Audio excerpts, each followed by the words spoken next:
Ton का warhead लेकर उड़ गया ईरान का फैटमैन।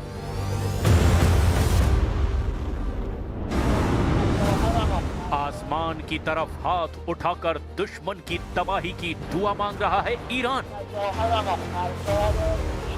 ईरान बता रहा है दुश्मन को जहन्नुम पहुंचाने का इंतजाम कर दिया गया है, इसीलिए इस लॉन्चिंग ऑपरेशन को नाम दिया गया जहन्नुम ऑन द वे, क्योंकि इस मिसाइल को दागने के पीछे यही इरादा है। खुर्रम शहर, खैबर शिकन और फतह मिसाइल के बाद इजराइल में खौफ का तीसरा नाम सिजिल मिसाइल।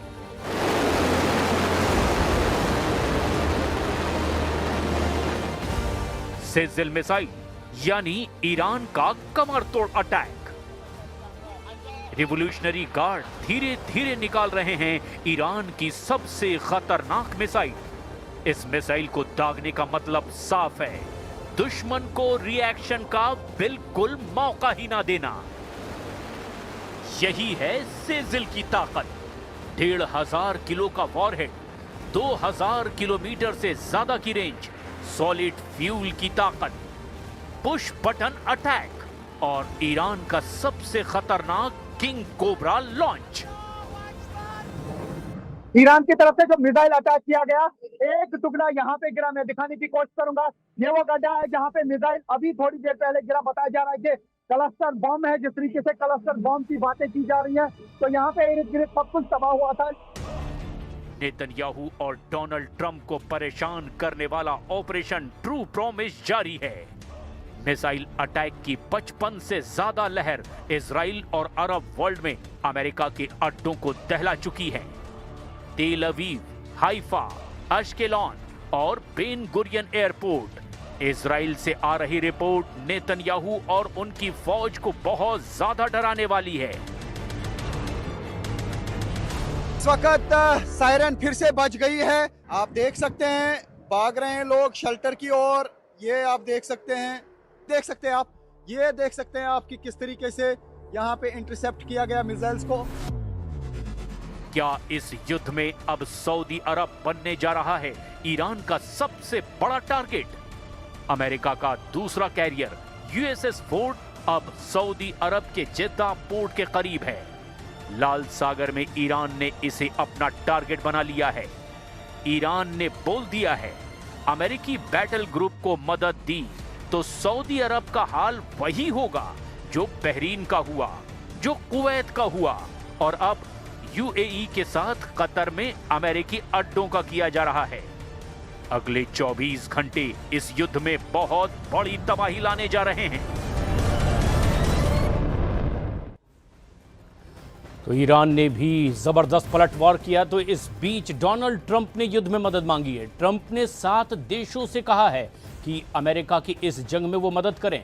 हॉर्मुज के समुद्री गलियारों को लेकर के अमेरिका की तरफ से पहली बार ऐसा बयान सामने आया है। ट्रंप की बातों से पता चलता है कि युद्ध में अब अमेरिका भी फंस चुका है। ट्रंप ने क्योंकि अब ईरान के खिलाफ 7 देशों से मदद मांगी है। दरअसल हॉर्मुज को लेकर के ये मदद, हमारे सहयोगी मुर्तजा इस वक्त हमसे सीधे जुड़ रहे हैं। मुर्तजा, अब ट्रंप मदद मांग रहे हैं, ऐसी आखिर नौबत क्यों आई और किस तरह की मदद चाहते हैं? देखिए, ट्रंप ने ये कहा है कि हॉर्मुज को लेकर उनकी एक तरह से बेचैनी जो है वो बहुत साफ दिख रही है।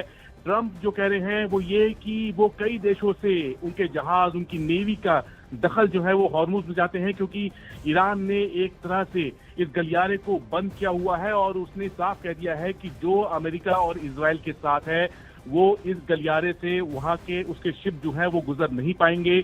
और इस बात ने ट्रंप को और साथ में इजराइल को बहुत ज्यादा परेशान कर दिया है। बिल्कुल। यूरोप के देश जो हैं, नेटो के जो देश हैं, उन्होंने भी साफ कह दिया है कि हम हॉर्मुज में दखल नहीं देंगे, चाहे वो ब्रिटेन है चाहे वो जर्मनी है। जबकि ट्रंप ने कहा था कि अगर नेटो इससे बाहर रहता है तो नेटो का भविष्य बहुत खतरे में है। और उसी के बाद जो जर्मन चांसलर हैं फ्रेडरिक मर्ज, उन्होंने कहा कि हम जो इसमें हॉर्मुज में दखल बिल्कुल नहीं देंगे। तो नेटो, चीन, जापान से भी अब ट्रंप ने मदद मांग ली। लगता है ईरान रत्ती भर ना तो हार मानने को तैयार है और ना ही झुकने को तैयार है। ईरान ने 2 हफ्ते बाद अब इजराइल पर ऐसा हमला किया है जिसने कई इलाकों को जहन्नुम बना दिया है। तूफानी रफ्तार से हमला करने वाली सेजिल मिसाइल ने पूरी दुनिया को चौंका कर रख दिया है।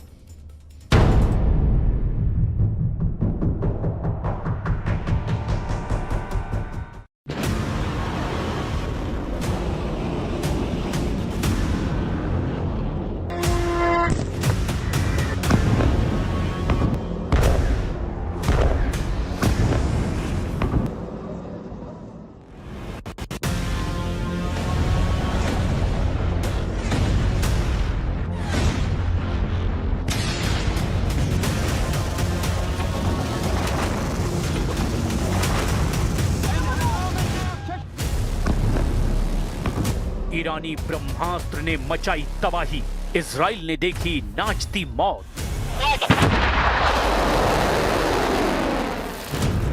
28 फरवरी 2026 से अब तक अमेरिका और इजराइल ने ईरान पर इतने ज्यादा मिसाइल, बम और ड्रोन हमले किए हैं कि ईरान में 40,000 से ज्यादा इमारतें तबाह हो चुकी है। करीब 4 लाख लोग ईरान छोड़कर आसपास के देशों में भाग गए हैं। हैरानी की बात तो ये है कि ईरान के करीब 5,000 सैनिक, कमांडर और टॉप अधिकारी मारे जा चुके हैं। हम आपको दिखाने जा रहे हैं कि इतने प्रचंड हमले और नुकसान झेलने के बावजूद ईरान पूरी ताकत से इजराइल से लेकर खाड़ी देशों तक पर लगातार हमले कर रहा है। साथ ही हम आपको ये भी दिखाने जा रहे हैं कि ईरान के तूफानी हमलों और जंग की जिद ने कैसे ट्रंप के तेवरों को ढीला कर दिया है। हम आपको ये भी दिखाने जा रहे हैं कि खून की आखिरी बूंद तक जंग करने पर आमादा ईरान को लेकर कैसे ट्रंप और नेतन्याहू के बीच अब जबरदस्त टकराव बढ़ता जा रहा है। हैरानी की बात तो ये है कि सैकड़ों मिसाइल लॉन्चर और मिसाइल अड्डे तबाह होने के बाद भी ईरान ने अपनी सबसे आधुनिक सेजिल बैलिस्टिक मिसाइलों से इजराइल को दहलाना शुरू कर दिया है। या यूं कहें कि ईरानी ब्रह्मास्त्र बैलिस्टिक मिसाइल सेजिल इजराइल के ऊपर ऐसी नाचती मौत साबित हो रही है जिसने तेल अवीव, यरूशलेम और हाइफा में हाहाकार मचा दिया है। यानी इस बार पलटवार में घटनाक्रम तेजी से बदल रहा है। लेकिन हम शुरुआत करते हैं ईरान की उस नागिन मिसाइल से जो अपना फन लहराते हुए इजराइल से लेकर दुबई तक अपने दुश्मनों को डस रही है।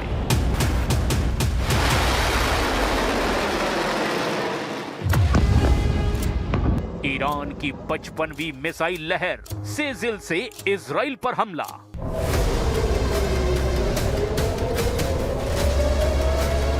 ये आज का इजराइल है जहां रात हो या फिर दिन हमेशा सायरन बजते रहते हैं और धमाके होते रहते हैं।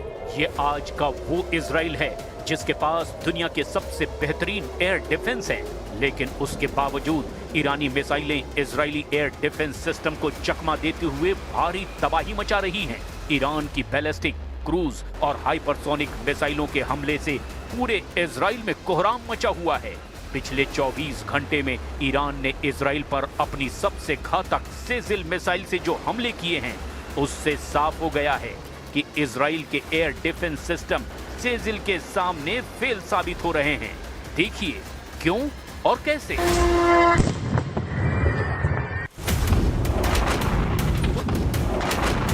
ताजा रिपोर्ट्स के मुताबिक ईरान ने इस युद्ध में पहली बार अपनी सबसे खतरनाक सेजिल मिसाइल का इस्तेमाल किया है। ईरानी मीडिया और खुफिया इनपुट के मुताबिक सेजिल मिसाइलों ने मुख्य रूप से इजराइल के रणनीतिक और प्रशासनिक केंद्रों को निशाना बनाया है। तेल अवीव, यहाँ सबसे बड़ा हमला तेल अवीव के दक्षिणी हिस्से में हुआ। एक सेजिल मिसाइल सीधे अमेरिकी वाणिज्यिक दूतावास के पास गिरी है। इससे इमारत के एक हिस्से को नुकसान पहुंचा है। रमल्ला, यहाँ मध्य इजराइल के रमल्ला इलाके में एक मिसाइल गिरने से भीषण आग लगी है। बेत सेमेश, इस इलाके में रिहायशी इमारतों और एक सिनगॉग यानी यहूदी प्रार्थना स्थल के पास हमले की खबर है। इजरायली सैन्य ठिकाने, IRGC ने दावा किया कि उन्होंने उन केंद्रों को निशाना बनाया जहां से इजराइल के हवाई ऑपरेशंस को नियंत्रित किया जाता है।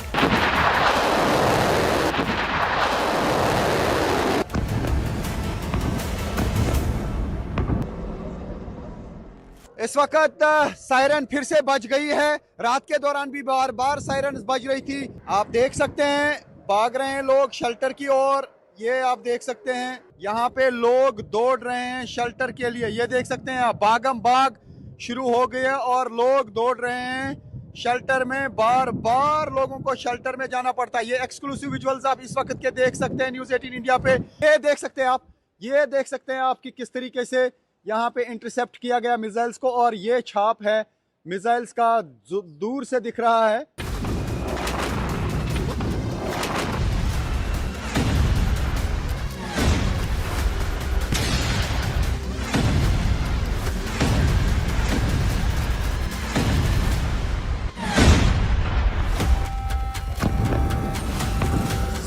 मिनट में डांसिंग सेजिल का तांडव। 15 से 16 मार्च को हुए ऑपरेशन ट्रू प्रॉमिस 4 के दौरान ईरान के IRGC ने आधिकारिक तौर पर घोषणा की कि उन्होंने कुल 4 सेजिल मिसाइलें पहली बार दागी हैं। ये मिसाइल गिरते समय अपनी दिशा बदलने की ताकत रखती है, इसीलिए इसे डांसिंग मिसाइल या नागिन मिसाइल भी कहते हैं। ये मिसाइलें उस बड़ी लहर का हिस्सा थी जिसमें कुल 54 मिसाइलें एक साथ इजराइल के अलग अलग 54 ठिकानों पर दागी गई थी। खुफिया और सैन्य विशेषज्ञों के अनुसार सेजिल मिसाइलों को ईरान के मिसाइल शहरों और मोबाइल लॉन्चर से दागा गया। ईरानी सैन्य बयानों के अनुसार यदि ये मिसाइलें नतांज परमाणु केंद्र के पास के भूमिगत अड्डों से दागी जाती तो ये 7 मिनट से भी कम समय में तेल अवीव पहुंच सकती हैं। कुछ रिपोर्ट्स के मुताबिक ईरान के नतांज परमाणु अड्डे के आसपास से ही इस तरह की बैलिस्टिक मिसाइल सेजिल को दागा जाता है। सेजिल में ठोस ईंधन का इस्तेमाल होता है, जिसकी वजह से तरल ईंधन वाली मिसाइलों की तुलना में ये बहुत जल्दी कुछ ही मिनटों में लॉन्च की जा सकती है। ये 2000 से 2500 किलोमीटर की रेंज वाली बैलिस्टिक मिसाइल है। इसकी गति मैक 13+ यानी कि अगर टर्मिनल फेज में इसकी गति की बात करें तो इसकी आखिरी चरण की रफ्तार 17,000 किलोमीटर प्रति घंटा से भी ज्यादा हो जाती है, जिससे रडार और डिफेंस सिस्टम को इसे ट्रैक करना बहुत मुश्किल होता है। इसकी तेज रफ्तार इसे आधुनिक मिसाइल डिफेंस सिस्टम जैसे इजराइल का एरो 3 या फिर अमेरिका के पैट्रियट के लिए एक कठिन चुनौती बना देता है। इसके टारगेट में पूरा इजराइल आता है। तेल अवीव, यरूशलेम और हाइफा पर ये आसानी से हमला कर पा रही है। ईरान की तरफ से जो मिसाइल अटैक किया गया, एक टुकड़ा यहाँ पे गिरा। मैं दिखाने की कोशिश करूंगा। ये वो गड्ढा है जहाँ पे मिसाइल अभी थोड़ी देर पहले गिरा। बताया जा रहा है कि क्लस्टर बम है। जिस तरीके से क्लस्टर बम की बातें की जा रही हैं, तो यहाँ पे इर्द गिर्द सब कुछ तबाह हुआ था, लेकिन एक ही घंटे के अंदर अंदर यहाँ से तकरीबन 10-15 गाड़ियां जो तबाह हो चुकी थी उनको उठाया गया। और आप देख सकते हैं किस तरीके से ये मलबा जो है ये पूरा उठाया जा रहा है और यहाँ पे बहुत ज्यादा तबाही हुई है।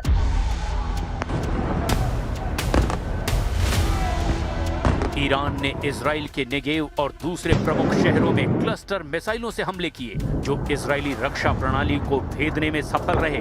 एक ही मिसाइल 70 से ज्यादा छोटे बमों को गिराकर 8 से 12 किलोमीटर के दायरे में तबाही मचा रही है। ईरान का ब्रह्मास्त्र मानी जाने वाली खैबर शेकन, सेजिल या हादीद 110 ने इजराइल के खुफिया ठिकानों, मोसाद के कार्यालय और वायुसेना के अड्डों को निशाना बनाया है। अब IRGC के प्रवक्ता ने भी दावा कर दिया कि अगर पश्चिम एशिया के देशों से अमेरिकी हमले हुए तो ईरान इन पर हमले और तेज कर देगा।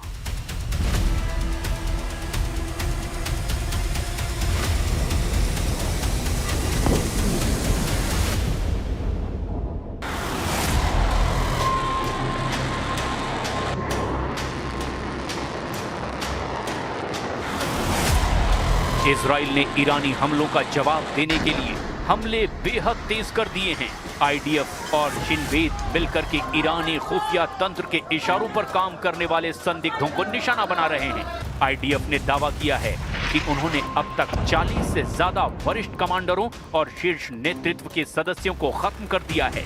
15 मार्च 2026 तक की रिपोर्ट के मुताबिक लगभग 6000 से ज्यादा IRGC के लड़ाके मारे जा चुके हैं। कुछ अनुमानों के मुताबिक मारे गए ईरानी सैनिकों और कमांडरों की कुल संख्या 4000 से 5000 के बीच है। इसके अलावा ईरान के खोमीन में शाहिद खोमेनी बॉयज स्कूल पर अमेरिकी इजरायली हवाई हमले हुए। ईरानी सूत्रों ने दावा किया कि स्कूल और आसपास के घरों को भारी नुकसान हुआ। लेकिन अब देखना ये होगा कि ईरान आने वाले दिनों में इजराइल पर और कितनी घातक मिसाइलें दागता है।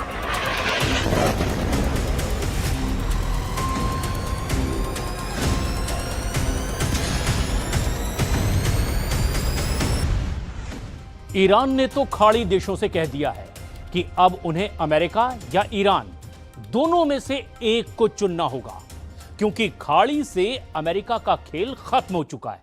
लेकिन अमेरिका का सबसे बड़ा कैरियर बैटल ग्रुप अब सऊदी अरब के करीब पहुंच चुका है और ईरान की वार्निंग है कि जिसने भी कैरियर की मदद की उस पर सेजिल मिसाइल से हमला किया जाएगा।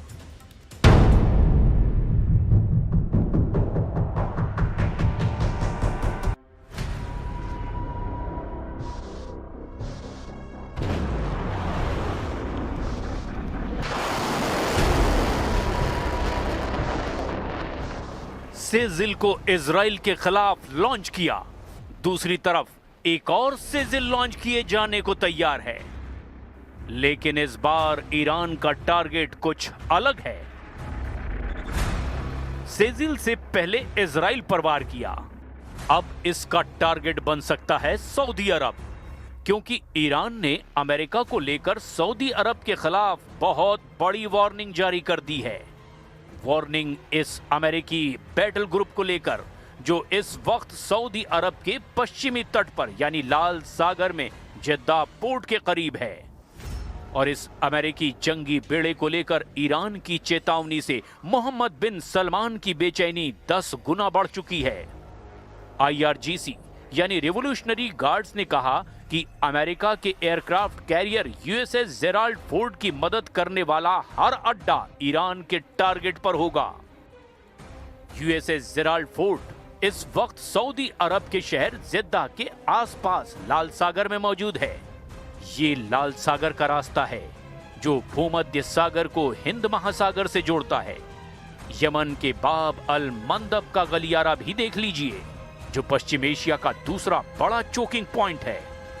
हॉर्मूज की तरह यहां भी अमेरिका और इजरायली जहाजों को खतरा है। चीन से आई एक सैटेलाइट रिपोर्ट बताती है कि अमेरिका का फोर्ड कैरियर अभी सऊदी अरब के तट से 100 किलोमीटर दूर है, लेकिन नेवी के लिए यह फासला ज्यादा नहीं होता। उसे जेद्दा पोर्ट से मदद तो मिल ही सकती है। कुल मिलाकर ईरान पर हमले के लिए अमेरिका के 2 एयरक्राफ्ट कैरियर तैनात हैं। एक है हिंद महासागर में USS अब्राहम लिंकन यानी CVN-72, दूसरा है भूमध्य सागर से होकर लाल सागर में पहुंचा USS जेराल्ड फोर्ड यानी CVN-78, जो 1 लाख टन वाला अमेरिका का सबसे आधुनिक सुपर कैरियर है।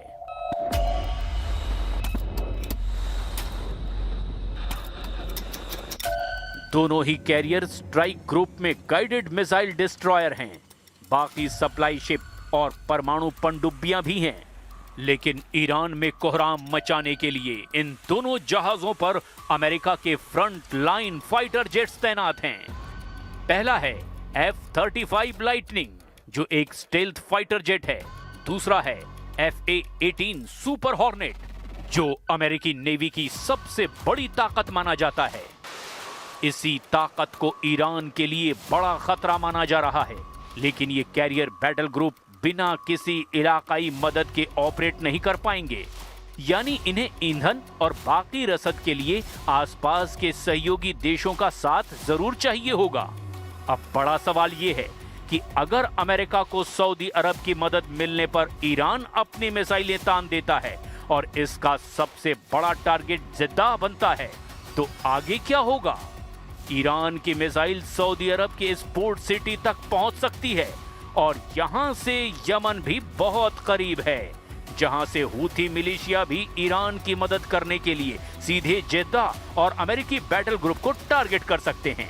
इस तरह से अमेरिका और उसके खाड़ी वाले साथी 2 चोक पॉइंट पर घिर गए हैं।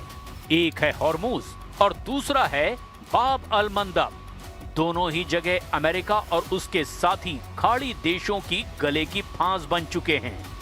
हॉर्मुज पर ईरान का पहरा है और अब बाब अल मंदब भी दूसरा चोकिंग पॉइंट बनने जा रहा है।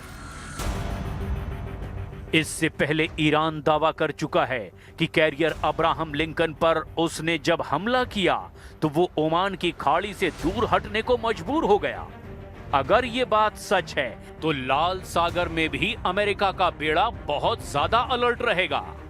हालांकि सऊदी अरब बीच में होने की वजह से वहां का एयर डिफेंस कैरियर को बचाने में पूरी मदद करेगा। ये बात ईरान भी बहुत अच्छी तरह से जानता है। कतर, संयुक्त अरब अमीरात, बहरीन और कुवैत में हमले करके ईरान बार बार कसम खा रहा है, ईरान इन देशों में अमेरिका के एक एक अड्डे को मिट्टी में मिला देगा। खाड़ी देशों में ईरान जिस तरह से आक्रामक है, उसने वहां की सरकारों को बहुत ज्यादा तनाव दे दिया है। We've borne the brunt of most of the missiles and drone attacks, and it's really quite surprising for us that Iran has taken such an irrational path to fight the Gulf states and act in this quite unlawful, quite unacceptable manner. सबकी नजर इस वक्त Iran की मध्यम दूरी तक मार करने वाली मिसाइलों पर है। ये मिसाइलें अब तक इजराइल के शहरों पर फट रही हैं, वहां के सैन्य अड्डों को टारगेट कर रही हैं। तेल अवीव और हाइफा में कई ऐसी जगहों पर मिसाइल गिरी है जिसके बारे में तो नेतन्याहू ने भी नहीं सोचा था। ईरान के विदेश मंत्री ने कहा है कि इस युद्ध को अंत तक ले जाएंगे। अमेरिका और इजराइल की हार तय है और ईरान सीज फायर बिल्कुल नहीं चाहता। ईरान के इन तेवरों ने खाड़ी देशों को बहुत ज्यादा परेशान कर दिया है।